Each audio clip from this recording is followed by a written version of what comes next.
Hello everyone, अस्सलाम वालेकुम रहमतुल्लाहि वबरकातुह। जैसा कि हमने chapter number 2 how the dog found himself a new master read कर लिया था, समझ लिया था, पूरा चैप्टर हमने पढ़ लिया था। अब हम उसके क्वेश्चन आंसर डिस्कस कर लेते हैं। Discuss these questions in pairs before you right the answer. ठीक है, तो अब हमें क्या करना है, इसको डिस्कस करना है। Why did the dog feel the need for a master, यानी डॉग को किस मास्टर की यानी मास्टर की ज़रूरत पड़ी, क्यों पड़ी, वजह क्या थी उसकी। तो इसकी वजह ये थी, the dog felt a need for a master because he was tired of wandering about all by himself by being scared of those who were stronger than him. यानी वो थक चुका था इस सब चीज़ों से कि वो हर वक्त जो है भटकना इधर से उधर और खाने की तलाश में रहना और जो ज़्यादा ताकतवर जानवर हैं उनसे डर के रहना। तो वो इन चीज़ों से डर चुका था, इसलिए वो चाहता था अपने लिए एक master. So he decided to have a master who was stronger than anyone on the entire earth, यानी पूरी दुनिया में वो सबसे ज़्यादा ताकतवर हो। तो ऐसा मास्टर वो चाहता था, इसलिए क्वेश्चन नंबर 2 देखते हैं। वो did he first choose as his master. अब उसने किसको सबसे पहले चूज़ किया मास्टर के तौर पर। Y did he leave that master, और साथ में ये भी बताना है हमें फिर उसने उस मास्टर को क्यों छोड़ दिया। ठीक है, तो क्वेश्चन का आंसर है he choose the wolf as his first master, यानी उसने वॉल्फ को चुना सबसे पहला मास्टर।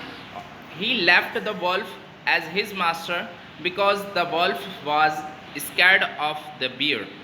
तो वो भालू से जो है मतलब भेड़िया जो है डर गया था, इसलिए उसने उसको छोड़ दिया। The dog wanted to serve a master who was stronger than anyone on the earth, so he left the wolf, क्योंकि वो चाहता था सबसे ज़्यादा ताकतवर उसका मास्टर हो, इसलिए उसने उसको छोड़ दिया। वो डिड ही चूज नेक्स्ट, उसने किसको अगला मास्टर चुना, तो he choose the bear as his master, यानी भालू को उसने अगला मास्टर चुना। Why did he serve the lion for a long time. अब इसने पूछा है कि आखिर उसने एक लंबे टाइम तक शेर की सेवा क्यों की। तो यहाँ हम क्या देखते हैं, आंसर क्या है। He served the lion for a long time because he had no complaints.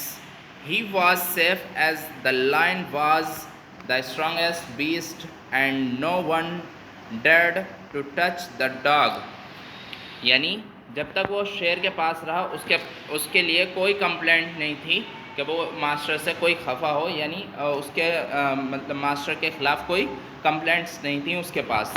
तो he was safe as the lion was the strongest beast, क्योंकि वो सेफ था। और वजह क्या थी उसकी, वजह ये थी क्योंकि शेर जो था सबसे स्ट्रॉन्गेस्ट था पूरे जंगल में, और सब जो है डरते थे डॉग को टच करते हुए, उनकी हिम्मत नहीं होती थी। वो did he finally choose as his master and why. अब उसने किसको फाइनली चूज़ किया, यानी आखिरी जो मास्टर चुना उसने किसको चुना और क्यों चुना, ये सवाल है हमारे पास। तो he finally choose man as his master. This is because even the lion who was the far-set beast was scared of humans. The convinced the dog that man was the strongest of all, यानी जो शेर था वो scared था, यानी डरा हुआ था ह्यूमन से, आदमियों से वो डरता था, इसलिए उसने आदमी को चुन लिया, यानी इंसान को चुन लिया। तो इस तरीके से हमारे क्वेश्चन आंसर कंप्लीट हुए। अब हम देखते हैं a summary of the story is given below, fill in the blanks to complete it taking appropriate phrases from the box. अब हमें जो खाली स्थान है उनमें फिलिंग द ब्लैंक्स करने, बट ये क्या चीज़ है आपके लिए, ये है आपके लिए समरी। समरी जानते हैं, यानी शॉर्ट में आपकी पूरी स्टोरी। तो ये हमारे पास फिलिंग द ब्लैंक्स थे, ये एज ए क्वेश्चन था हमारे पास। अब यहाँ आंसर है, तो आपको क्या करना है, जो ब्लैक डार्क ब्लैक लिखे हुए हैं उनको किस में, इन खाली स्थान में यानी ब्लैंक्स में फिल करने हैं। और आपको ये नीचे का हिस्सा नहीं लिखना है, ये हिस्सा जो आंसर लिखा हुआ है ये पूरा नहीं लिखना है 2 बार, ठीक है। तो आपको क्या करना है, सिर्फ यही लिखना है और इसमें जो ब्लैंक हैं उनको ब्लू पेन से फिल करना है, ठीक है। चलिए इसको भी पढ़ लेते हैं। This is the story of a dog who used to be his own master. He decided to find a master stronger than anyone else. First he found a wolf, but the wolf was afraid of the bear. The dog thought that the bear was the strongest of all. After some time the dog met a lion who seemed the strongest. He stayed with the lion for a long time. One day he realized that the lion was afraid of man. To this day the dog remained man's best friend. तो ये story हमारी short में है और इसी को हम summary कहेंगे, यानी कि पूरी स्टोरी इसमें बताई गई है। एक डॉग था जो कि अपने लिए मास्टर ढूंढ रहा था। He decided to find master stronger than anyone, यानी सबसे ज़्यादा स्ट्रॉन्गर हो। The first he found a wolf, सबसे पहले उसने वॉल्फ को ढूंढा।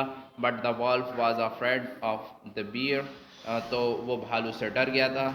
और फिर क्या हुआ, the dog thought that bear was the strongest of all, वो समझता था बियर क्या है, यानी भालू जो है सबसे ज़्यादा स्ट्रॉन्गेस्ट है। आफ्टर सम टाइम, यानी कुछ दिन बाद या कुछ समय बाद, the dog met a lion, dog जो है लायन से मिला।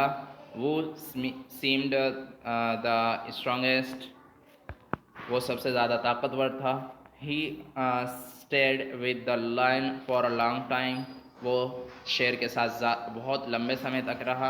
One day he realize that the lion was afraid of man, एक दिन उसको मालूम हुआ कि लायन जो है डरता है इंसान से।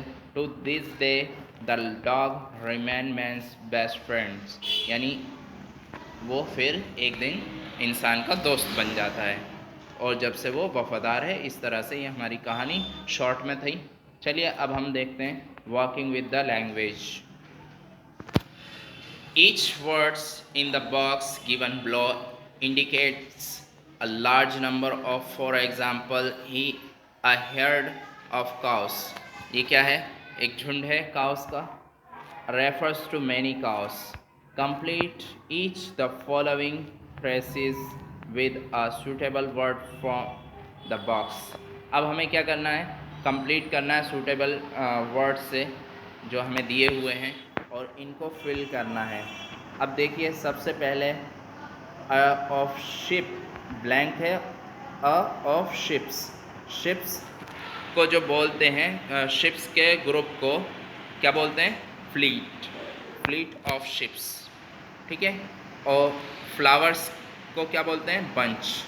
इसी तरह जिस तरह हमने हर्ड ऑफ काउस कहा, काउस का हर्ड यानी जो एक झुंड होता है, ग्रुप होता है, उसको हम क्या बोलते हैं।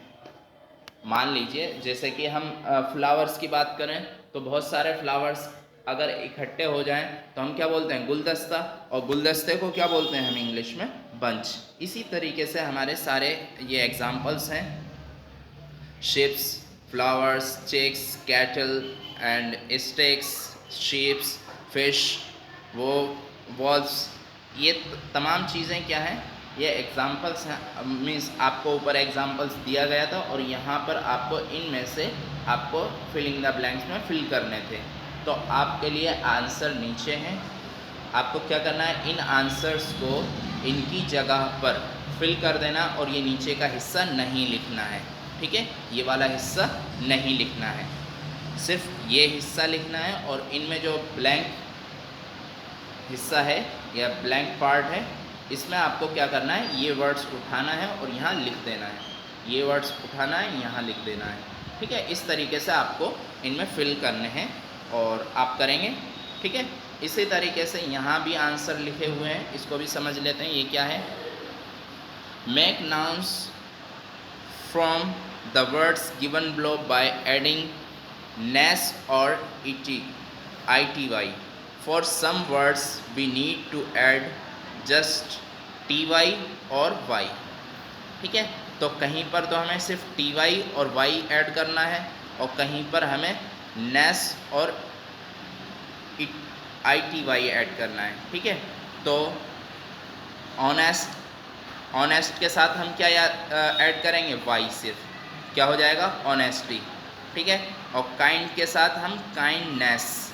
ठीक है, और क्रूअल के साथ हम क्या? क्रूरलिटी, यानी वाई। तो यहाँ पर आपके लिए नीचे आंसर्स दिए हुए हैं, आप इनको समझ लेंगे और लिख देंगे। ठीक है, इसी तरह आपके लिए ये बॉक्स था, इसको आपको फिल करना है, तो इसका आंसर यहाँ दिया हुआ है। ये तमाम चीज़ें आपके लिए आंसर्स अवेलेबल हैं, तो आप इसके ज़रिए आपको खुद ही अपनी पूरी ये सारा का सारा काम आपको कहाँ करना है? आपको फेयर कॉपी में करना है।